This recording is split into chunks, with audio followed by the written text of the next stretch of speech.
Sziasztok! Ebben a videóban 5 perces gyümölcslevest fogok készíteni. A hozzávalók nagyon egyszerűek: tej, habtejszín, porcukor, szörp és fagyasztott gyümölcs. Az első lépés: a tejet bele kell önteni a fazékba.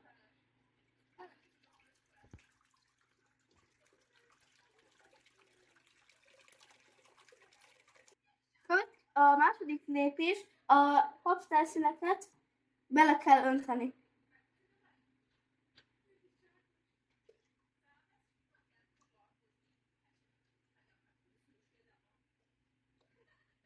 Negyedik lépés: hozzáöntöm a porcukort. És felkeverjük.